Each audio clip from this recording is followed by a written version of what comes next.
Hi అండి అందరికీ. నా పేరు మహాలక్ష్మి. ఇది నా ఫస్ట్ వీడియో అండి. అందరు లైక్ చేసి, షేర్ చేసి, సబ్స్క్రైబ్ చేయండి. మన ఛానల్ నేమ్ వచ్చేసి మన ఊరి అమ్మాయి. ఇప్పుడు మీరు చూస్తున్నది వచ్చేసి మాలకొండ అండి. ఇది ప్రకాశం జిల్లా వలేటివారిపాలెం మండలంలో ఉంది.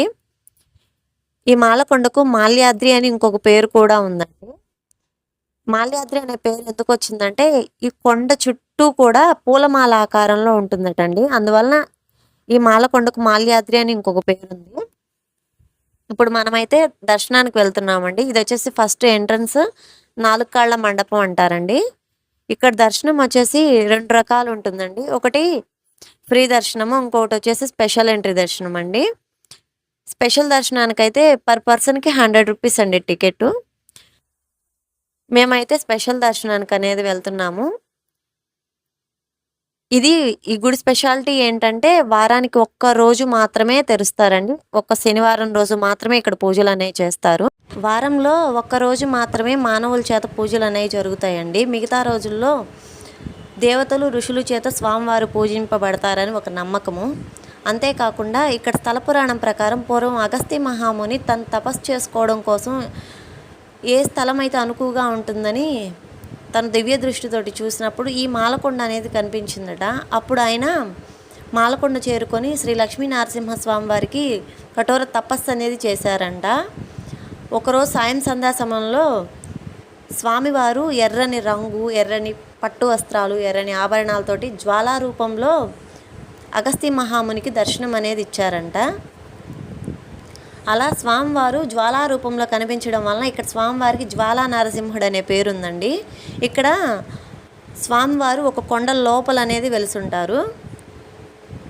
ఇప్పుడు మీకు కనిపిస్తుంది కదండి డోర్ ఒకటి, అక్కడ దాని కింద నుండే మనం కొండ లోపలికి అనేది వెళ్ళాలండి. ఆ కొండ లోపల చాలా చల్లగా ఉంటుందండి ఎప్పుడు కూడా. అంతేకాకుండా స్వామివారి పక్కనే శ్రీ వెంకటేశ్వర స్వామివారు కూడా ఉంటారు. లోపల అయితే వీడియో తీయనేరండి. ఇప్పుడైతే మా దర్శనం అయిపోయింది. మేము బయటకు వచ్చేసాము. బయటికి రావడంతో ఇక్కడ ఒక శివాలయం అనేది ఉంటుందండి. ఇక్కడ స్వామివారు అయితే చాలా పవర్ఫుల్ అండి. కొలిచిన వారికి కొంగు బంగారం అండి స్వామివారు. ఎందుకు ఇలా అంటున్నానంటే కోరిన కోరికలు ఇట్టే తీరిపోతాయండి స్వామివారి దగ్గర మనస్ఫూర్తిగా మనం వేడుకుంటే.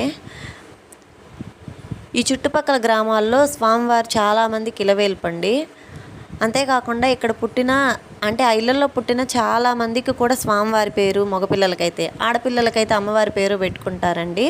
నేను ఎందుకు ఇలా చెప్తున్నానంటే మా అమ్మ వాళ్ళకి కూడా 10 సంవత్సరాల తర్వాత పుట్టానండి నేను స్వామివారికి మొక్కుకుంటే. అందుకనే నాకు అమ్మవారి పేరు అనేది పెట్టారు. ఇప్పుడు మనమైతే బయటకు అనేది వెళ్ళిపోతున్నామండి. ఇప్పుడు మీరు చూస్తున్నది వచ్చేసి కోనేరండి. ఒకప్పుడు ఇక్కడే అందరు స్నానాలు అనేవి చేసేవాళ్ళు. ఇప్పుడైతే కొంచెం పాడైపోయిందండి. ఇప్పుడైతే కొత్తగా వాష్రూమ్స్ అవన్నీ ఏర్పాటు చేశారు. చాలా నీట్గా ఉంటాయి. అందరూ అక్కడే స్నానాలు చేసుకొని స్వామివారి దర్శనానికి అనేది వెళ్తారు.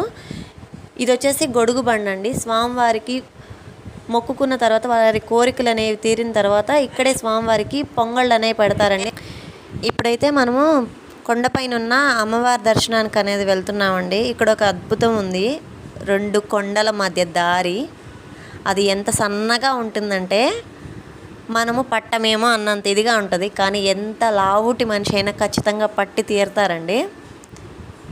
అంత బాగుంటుంది ఆ దారి. ఇప్పుడు మీరు చూస్తున్నారు కదా, ఇదే ఆ దారి. ఎంత సన్నగా అంటే అంత సన్నగా ఉంటుంది. ఇది వచ్చేసి ఒకటే రాయండి. అమ్మవారి కోపానికి 2గా చీలిపోయిందంటండి ఇది. నేనైతే ఎన్నోసార్లు వెళ్ళుంటాను, ఎన్నోసార్లు దర్శనం అనేది చేసుకున్నాను. ఇదండి పైన స్వామివారి టెంపుల్ అనేది ఈ విధంగా ఉంటుంది. ఇందాక మనం దర్శనానికి వెళ్ళింది వచ్చేసి కింద కనపడుతుంది కదండి, అక్కడ మనం దర్శనానికి స్వామివారి దర్శనానికి అని వెళ్ళాము. పైన అమ్మవారు, స్వామివారు ఇద్దరు ఉంటారు. చుట్టూ చూడండి వ్యూ ఎంత బాగుంటుందో గ్రీనరీగా. చాలా అంటే చాలా బాగుంటుంది. పైన స్వామి అమ్మవారు ఈ విధంగా ఉంటారండి. మనకైతే ఇక్కడికి కొండ మీదకి రావడానికి మెట్ల మార్గం ఉంటుంది. అలాగే వెహికల్స్ వచ్చేదానికి రోడ్డు మార్గం కూడా ఉంటుందండి.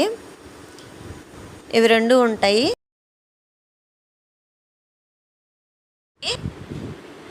కొండ పైన నుండి అయితే వ్యూ ఇలా ఉంటుందండి. అమ్మవారి దగ్గర నుండి చుట్టూ చాలా బాగుంటుంది గ్రీనరీగా.